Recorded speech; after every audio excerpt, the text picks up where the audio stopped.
So in organic chemistry, we're very interested in carbon. And it turns out that carbon can make almost an infinite number of structures when combined with atoms such as nitrogen, oxygen, and a few other elements. So because of that, the ability to describe a specific molecule you're interested in to another person turns out to be a very important skill to have. And in order to describe these specific molecules, you have to almost learn another language, which is in effect what we're about to try to do. I'm going to teach you to a certain degree how to speak the language of organic chemistry, and although this language is very complex, you'd be surprised just how much detail you can get across with a relatively small vocabulary. So just like with any other language, one of the first things that you do is learning how to count to 10. And specifically the things that we're counting are going to be the number of carbons that we're going to have in a specific molecule. And so now we can count all the way up to 10. And each of these numbers actually has a specific prefix that we use whenever we're talking about a molecule. And these prefixes are meth, eth, prop, bute, not but, bute, pent, hex, hept, oct, non, and dec. So this is the way that you would count from 1 to 10 when we're trying to describe 1 carbon, 3 carbons, 6 carbons, 10 carbons, and so on.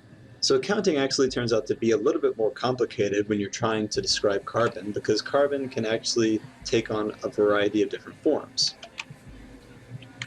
And these can come with the different hybridizations that we have for carbon. So this particular carbon-to-carbon bond, we can describe this carbon as sp3 hybridized, sp2 hybridized, and sp hybridized. And each one of these different hybridizations for each one of these carbons, here, here, and here, they have their own suffix that can go along with them.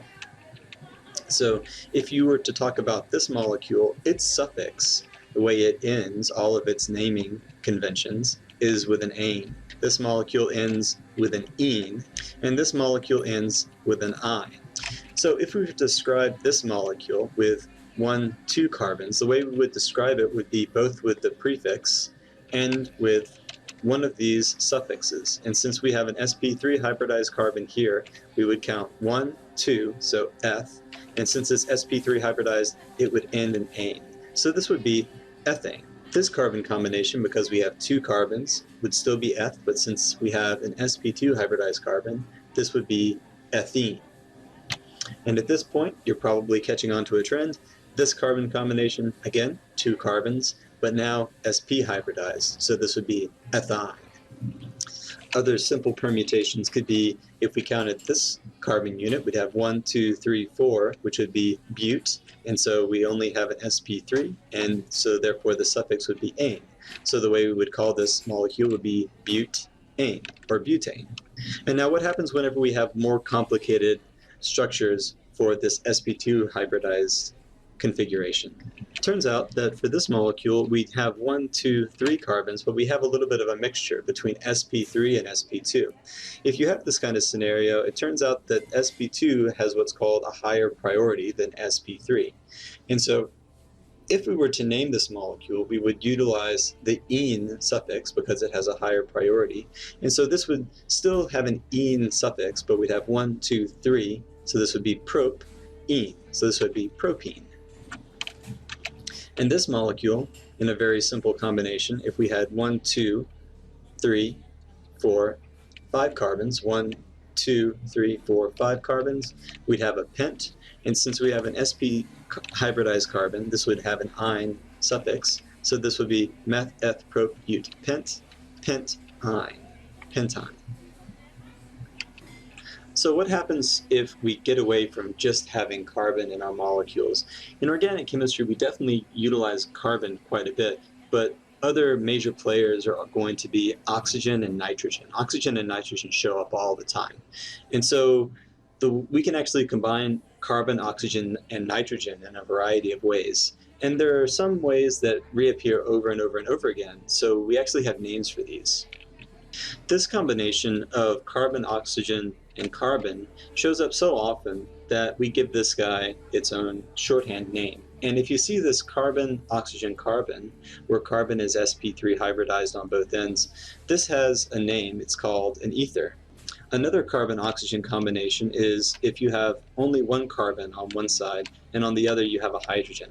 And in this case, we don't have an ether anymore. This is what's called an alcohol.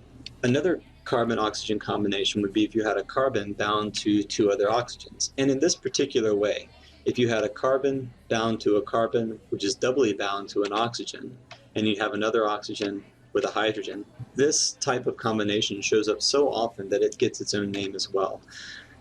This is called a carboxylic acid.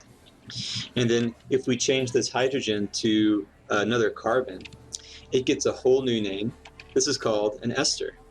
And now if we move away from the carbon and oxygen combinations, we have a couple other very common combinations. And the first is if we have a carbon bound to a nitrogen, and if that nitrogen has two hydrogens attached to it. These combinations get their own name, and these are called amines.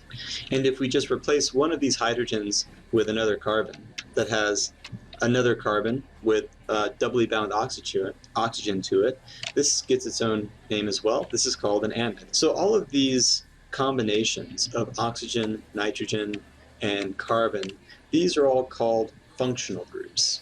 And these functional groups are just very quick, easy ways to describe relatively complex structures. And all of these structures are very, very common. They show up all the time. And because they show up all the time, that's why we give them very common names. And there's actually one more carbon-oxygen combination I want to give, and then we're going to move on to trying to name more complex situations where we just have carbon. So the last functional group that I'd like you to know is this combination where you have a carbon to carbon to carbon, and this middle carbon has a double bond to an oxygen. This type of configuration is called a ketone, and these ketones show up all the time as well. And again, these functional groups can get relatively complex. These are probably one of the simplest forms of each of the functional groups. But again, you can have a lot of variety while still maintaining a carboxylic acid. You could have about 1 billion esters that you could potentially draw. Amines in nature are so prevalent, there's no way I could put them in the entire semester. But we'll talk about very easy examples about how to name amines and a couple other functional groups.